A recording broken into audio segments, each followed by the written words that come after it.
this guy walks down the street in his neighborhood, and his neighbor is out there in the yard looking around, and he's like on his hands and knees looking through the grass. And he says to his neighbor, what's going on? The guy says, I lost my keys.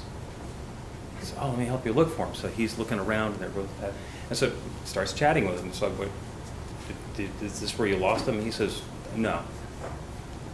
I lost him over there in the dark.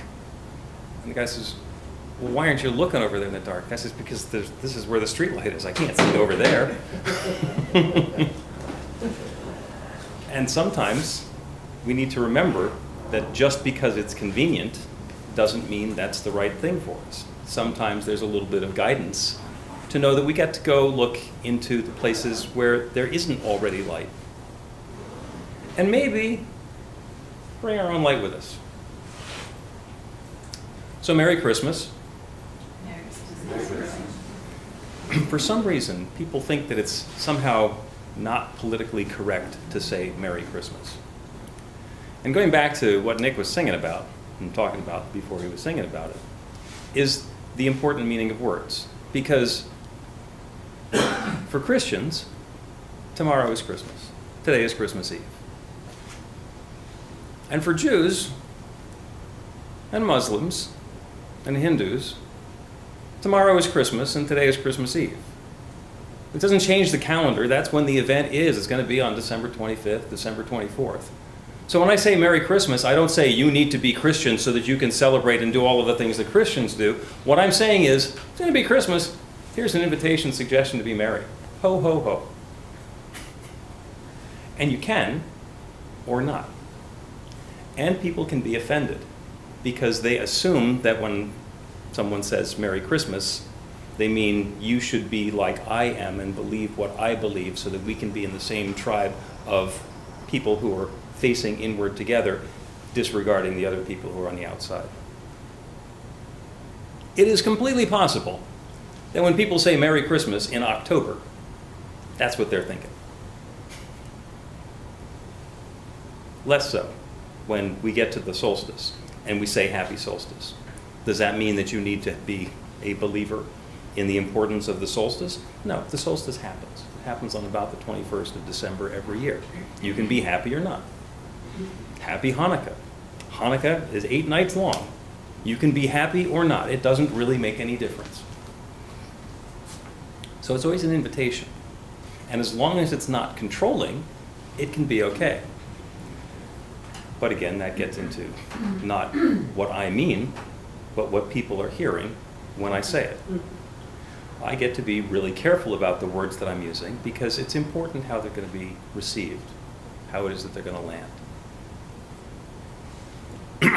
So usually we, for our reading, don't use Bible passages. But on Christmas Eve, it seems like that one is particularly appropriate.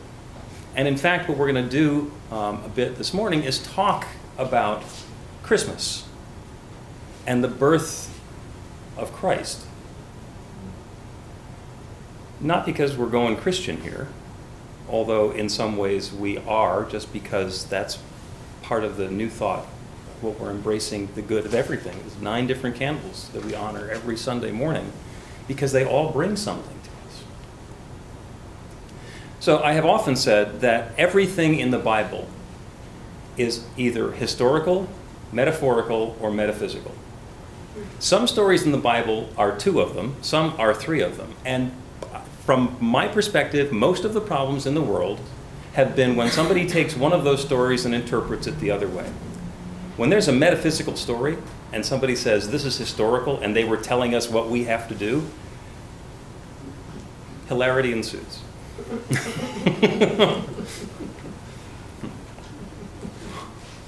If the Crusades could be hilarity.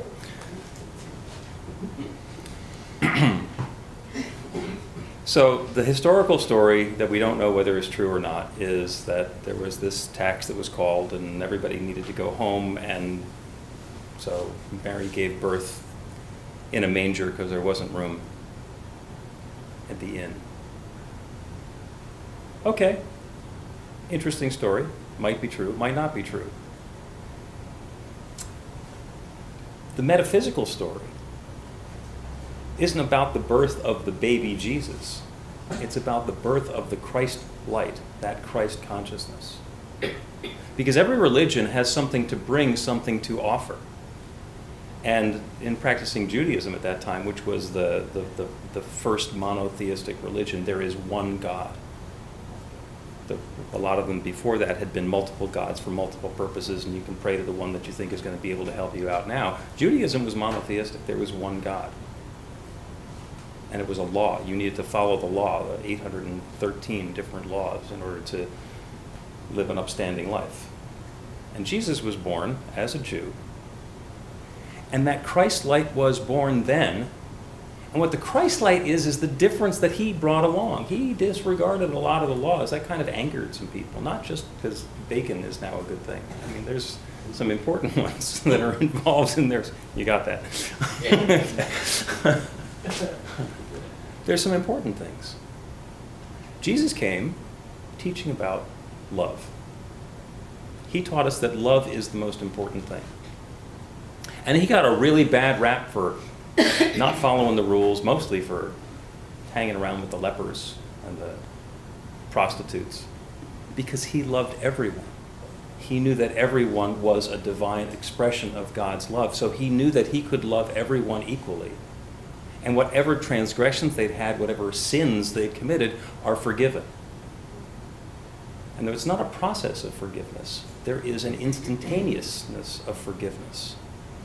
Stuff doesn't matter, because the truth of what everyone is, the truth of what each of us is that same bright Christ light that Jesus came talking about.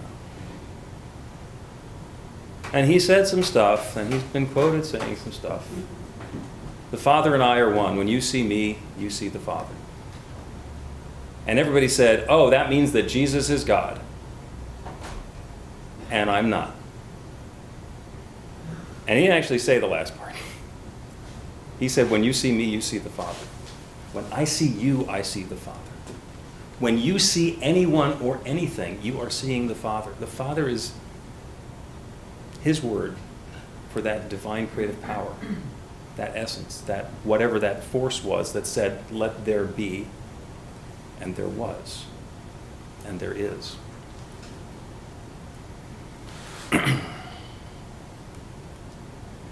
I also like words, the fascination with words. And there's a story that I keep on finding out more and more about. It's a great quote. Our deepest fear is not that we're inadequate. Our deepest fear is that we are powerful beyond measure. It is our light, not our darkness, that most frightens us. Now, a lot of people say that that was attributed to Nelson Mandela during his inaugural address. And I had found out previously, and then there are people who said that he was in fact quoting Marianne Williamson, a book that Marianne Williamson wrote. And it's pretty easy to tell how that would go together, because Nelson Mandela's inaugural address was in 1994, and Marianne Williamson's book came out in 1992. And we have this mechanism for tracking who said something first. It's called copyright. And I knew that part of the story. But the fascinating part of the story is Nelson Mandela never said that. People have gone through the inaugural address, which, by the way, it was a relatively important thing, so they have some recordings. This was the dark ages, but it was 1994. They did have recording devices. There are transcripts. He didn't say it then. He didn't say it ever. But it's such a great story. Again, historical, metaphorical, metaphysical. And we can take any of this input and interpret it in whatever way is going to be important to us. So here's a story from the Bible that I always thought was interesting. So Jesus was born, and there was a bright star that shone in the east, right? And then the three wise men came from the east. Well, first of all, if the light is over there, and you're over there, the light's behind you. So the light is not going to guide the wise men there. And in fact, if you look geographically at where Jesus was born, what is to the west of there, where if you're looking east, you're going to see Bethlehem and what's now Israel, you're in the middle of the Mediterranean. Now, there was nothing about the wise men walking on water. So it's possible that historically, that's not the story.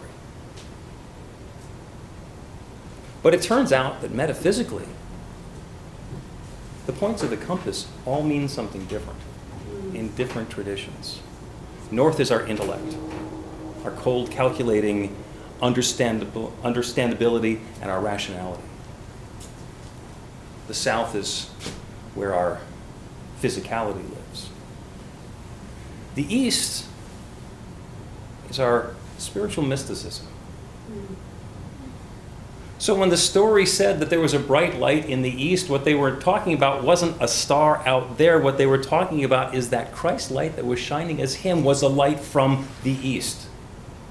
That was our spiritual inspiration. That was our metaphysical next step.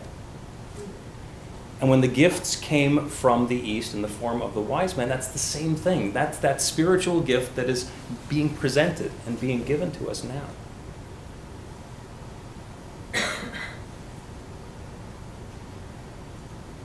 And maybe historically, the geography worked together, and there was something that was going on. And maybe that's important, and maybe it's not. But what we're talking about today is that Christ light, and being that light. And there is no coincidence, I think, to the fact that the Christmas holiday in the Northern Hemisphere is in the same week as the solstice. As I mentioned on Wednesday night at our solstice celebration, what happens is that the Earth, as it goes around the sun, the tilt of the axis of the Earth makes it either, the Northern Hemisphere either tilt away from or toward the sun. When it's tilting toward the sun, that's when it's the lightest and that's when it's the warmest. That's the summer solstice that happens in the end of June. And when it's tilting the farthest away is the winter solstice, and that's when it's dark and cold. So before we understood, first of all, that the Earth was round, and second of all, how the axis worked and all that celestial geometry, just from an observational standpoint, since June, the days have been getting shorter. Less and less and less and less light. And then recently, less and less and less warmth. All the plants have gone dormant. Harvest time is behind us. It's getting colder and colder and colder and colder. And if anybody has ever done a projection, if you're watching it get colder and colder and colder and colder and colder, you can say, you know, if this continues any longer, we are doomed. There's going to be no light. There's going to be no warmth. There's going to be no future for us. And the solstice is the tipping point. The solstice is that moment when the light starts coming back, when the light returns. And we celebrate Christmas at the same time. That Christ light returning. It's a reminder, it's an invitation. It's a great time of year to be able to celebrate that, because what makes the lights on a Christmas tree, the decorations that are in the neighborhood, what makes them stand out even more? Darkness. We love contrast. We love contrast, because you know what? In order to celebrate the lights around the summer solstice, we need to wait until 9:30 at night and set off fireworks. 4th of July is actually a week or so after that. It's a different sort of celebration. But now we can see the lights all the time because we get that contrast. So that's the invitation, is when I'm seeing the darkness around me, I can remember the truth of who I am. I can remember that I am that light. We'll read the whole thing from Marianne Williamson because it's just beautiful. Our deepest fear is not that we're inadequate. Our deepest fear is that we're powerful beyond measure. It is our light, not our darkness, that most frightens us. We ask ourselves, who am I to be brilliant, gorgeous, talented, fabulous? Actually, who are you not to be? You are a child of God. Your playing small doesn't serve the world. There's nothing enlightened about shrinking so that other people won't feel insecure around you. It's not just in some of us, it's in everyone. And as we let our own light shine, we unconsciously give other people permission to do the same. As we are liberated from our own fear, our presence automatically liberates others.